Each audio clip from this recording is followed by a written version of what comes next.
3 mustangs and dozens of their antelope buddies slogged around in a muddy depression on the enormous Tonopah test range in the summer of 2008.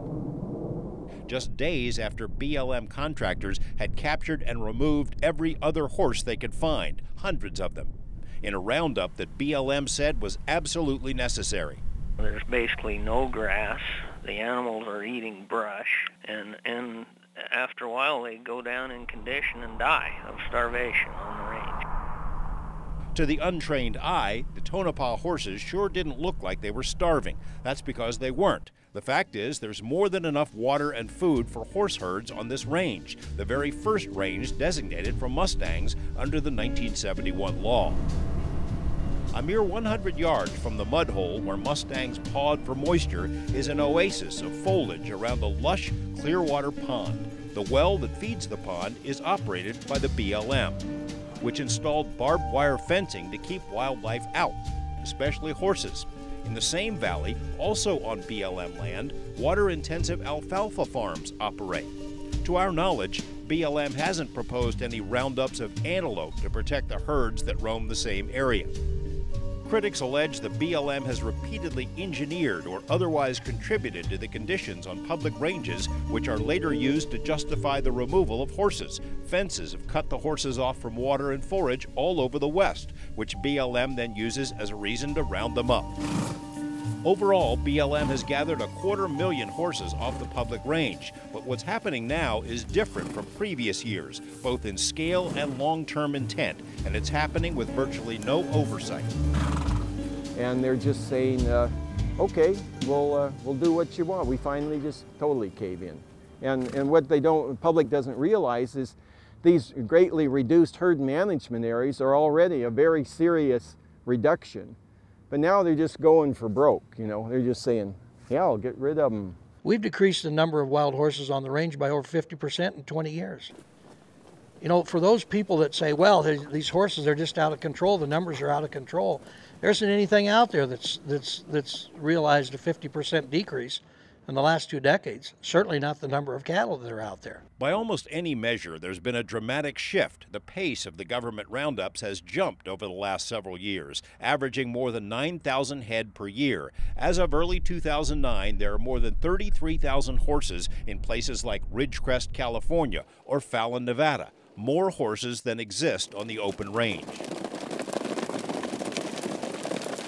Once they get to government corrals like this one, they are essentially no longer wild horses. They're wards of the state, welfare horses, living off the public dole. And for the rest of their lives, they'll be warehoused, either in government pens like this or on private ranches. BLM spends more than half of its total budget to feed captured mustangs. Places like the Fallon facility are supposed to be for short-term holding, though horses can stay there for years. It's a crummy situation for the horses and for taxpayers, since keeping a horse at one of these facilities is expensive. Less expensive are the long-term facilities, that is, private ranches in Oklahoma and Kansas, but it means millions of dollars are paid each year to big landowners who do very little for the money. BLM complained in 2008 that it could no longer afford to feed the horses and that it was considering mass euthanizations of the mustangs. And yet, despite its budget woes, BLM keeps gathering more and more. You've got another 30,000 locked up in pens, and that's not what the public envisioned for the life of the wild horse. Nevada Congresswoman Dina Titus is one of the few in Congress willing to criticize the BLM wild horse program, which she describes as an absolute failure. The worse the problem gets, the harder it is to solve, so the more likely BLM is just to push it off and do nothing. That's why you have the roundups. That's mostly just about elimination of the horse, not elimination of the problem. When pressed about wild horse policies, BLM officials resort to what now sounds like a mantra. It's all about managing. We want our children and our children's children to be able to go out on public lands and see wild herds of horses and burros. But they have to be managed. It is, in fact, our mission to manage and protect these wild horses. Our role is managing the horses, so what we have to do is make sure that they are at an appropriate management level. Our primary purpose is to manage the wild horses on the public land. We have to manage the horses. We're trying to manage healthy rangelands. We really are. But managing the horses has come to mean one thing: rounding them up. The primary tool used by BLM to justify horse gatherers is something called AML, Appropriate Management Level. It's supposed to work like this. BLM scientists and experts put their boots on the ground, study the range, evaluate forage and water, count the horses and other wildlife, and figure out if there are enough resources to go around without damaging the land. They develop a baseline number of horses that are recommended for a particular herd management area, or HMA. In reality, critics say, AML is a crapshoot, a guessing game, numbers that are easily and frequently manipulated.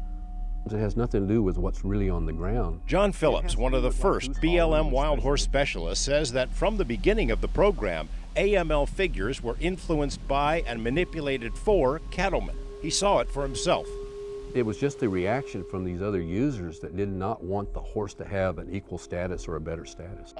Longtime wild horse activist Don Lappin, who worked closely with Wild Horse Annie in implementing the 1971 law, helped author a blistering assessment of BLM's range studies. The report from the Nevada Commission on Wild Horses uncovered numerous instances where numbers were fudged or influenced by the ranching industry.